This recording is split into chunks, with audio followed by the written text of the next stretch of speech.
हाँ जी बेटा, तो आज हम हमारा जो पहला पाठ है विभिन्न माध्यमों के लिए लेखन, उसका जो 6th क्वेश्चन है, जनसंचार माध्यमों में इंटरनेट पत्रकारिता की भूमिका और महत्व पर प्रकाश डालिए।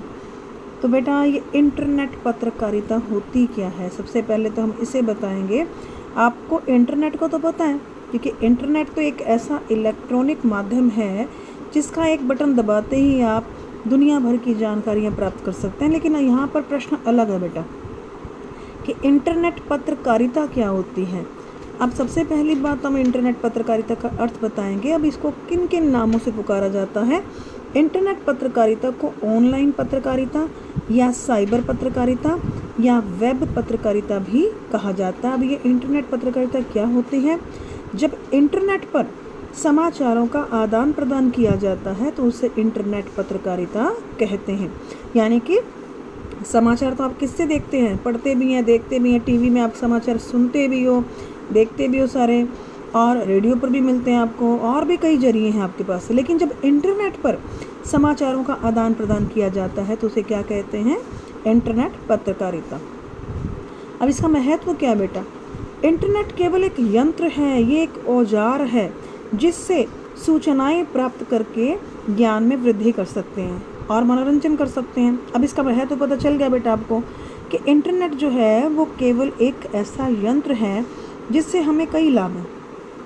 जैसे हम सूचनाएं प्राप्त कर सकते हैं, दूसरा अपने ज्ञान में वृद्धि कर सकते हैं, तीसरा मनोरंजन कर सकते हैं। लेकिन बेटा इसका एक नकारात्मक पहलू भी है, और वो ये है कि यह अश्लीलता, दुष्प्रचार और गंदगी फैलाने का माध्यम है।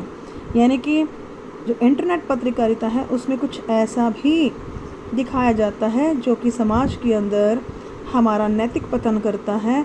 इसमें अश्लीलता या फिर दुष्प्रचार, कोई गंदा प्रचार भी किया जाता है, और ये गंदगी फैलाने का माध्यम है। तभी बेटा इसके बारे में जो श्यामाचरण दुबे हैं उन्होंने क्या बोला था कि संचार एक दो धारी तलवार है। इसका बेटा मैं आपको अर्थ बताऊंगी पहले। जैसे मान लीजिए आप कोई दो धारों वाली तलवार लेते हैं जिसके आगे भी धार है, पीछे भी धार है। अगर आप थोड़ा सा भी ध्यान से उसका प्रयोग नहीं करेंगे तो उससे हमें हानि हो सकती है। वैसे ही जो संचार है, यानी कि जो इंटरनेट है, अगर उसका भी प्रयोग हम ढंग से नहीं करते, तरीके से नहीं करते, तो उससे हानि हो सकती है। तो कहने का मतलब क्या है? ये हमारे विवेक के ऊपर निर्भर है कि हम इंटरनेट पत्रकारिता का प्रयोग कैसे करते हैं या इंटरनेट का प्रयोग कैसे करते हैं। अब इंटरनेट जो पत्रकारिता होती है उसके दो रूप होते हैं। वो किस तरह से?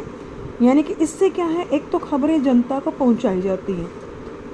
अब इंटरनेट पत्रकारिता का पहला काम क्या है कि जनता तक खबरें पहुंचाना, और दूसरा जो संवाददाता होते हैं, जो पत्रकार होते हैं, वो खबर को, जो अपनी खबर है उसे ईमेल के द्वारा भेज भी सकते हैं, और वो क्या करते हैं, इंटरनेट पत्रकारिता से समाचार इकट्ठे करते हैं।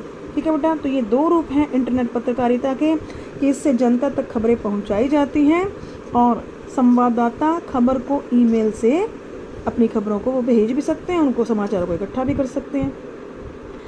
अब मान लीजिए आपने कोई खबर सुनी और आप उसको वेरीफाई करना चाहते हैं, आप उसको क्लियर करना चाहते हैं, पुष्ट करना चाहते हैं, तो इंटरनेट का प्रयोग खबरों के सत्यापन यानी कि वेरीफाई करने के लिए और पुष्टि के लिए भी किया जा सकता है। देखो बेटा, समय समय की बात है, पहले समय ऐसा होता था जब टेलीप्रिंटर चला करते थे और 1 मिनट में 80 शब्द कहीं भी भेजे जा सकते थे। यानी कि आप एक स्थान से दूसरे स्थान तक अगर शब्द भेजना चाहते तो एक बार में टेलीप्रिंटर से कितने शब्द जाते थे? 80 शब्द। लेकिन आज इंटरनेट जो पत्रकारिता है वो इतनी ज़्यादा आगे निकल गई है कि आज टेक्निक हमारे पास ऐसी आ गई है कि आज 1 सेकंड में 56 किलोबाइट यानी कि 70,000 शब्द भेजे जा सकते हैं। फिर अब हम ये बताएंगे कि कौन सा दौर चल रहा है विश्व में भी इंटरनेट पत्रकारिता का, यानी कि कब शुरू हुई थी विश्व में इंटरनेट पत्रकारिता। तो इंटरनेट पत्रकारिता का तीसरा दौर भी पूरे विश्व में चल रहा है। शुरू कब हुई थी इंटरनेट पत्रकारिता पूरे विश्व में? 1982 में। तो इंटरनेट पत्रकारिता का पहला दौर कौन सा है? 1982 से 1992। इंटरनेट पत्रकारिता का दूसरा दौर क्या है विश्व में? 1993 से 2000 तक। और अब विश्व में इंटरनेट पत्रकारिता का तीसरा दौर चल रहा है 2002 से लेकर अब तक। अब भारत में इंटरनेट पत्रकारिता का पहला दौर कौन सा चल रहा है, कब से शुरू हुआ? 1993 से, और फिर अब दूसरा दौर चल रहा है 2003 से।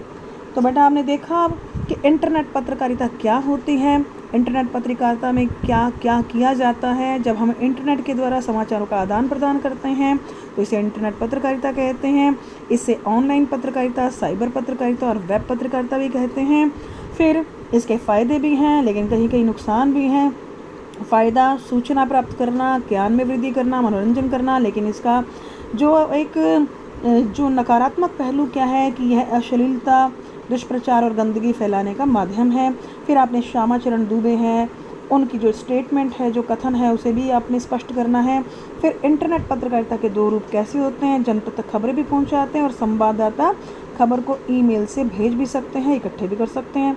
फिर इंटरनेट से हम किसी भी खबर को वेरीफाई करते हैं, पुष्ट करते हैं, उसका सत्यापन करते हैं। फिर पहले के ज़माने में टेलीप्रिंटर से 1 मिनट में 80 शब्द भेज सकते थे, परंतु आज 1 सेकंड में 56 किलोबाइट यानी कि 70,000 शब्द भेजे जा सकते हैं। विश्व में इंटरनेट पत्रकारिता का तीसरा दौर चल रहा है, लेकिन भारत में इंटरनेट पत्रकारिता का दूसरा दौर चल रहा है। तो बेटा ये मैंने आपको जो हाईलाइट करके दिया बेटा, इनमें से क्या है बेटा, आपको हर बार बोर्ड में इसके MCQs आते हैं बेटा, या फिर 1 लाइन जो है क्वेश्चंस होते हैं, आंसर वाले जो क्वेश्चंस हैं वो आते हैं। इसको ध्यान से करना बेटा। थैंक यू बेटा।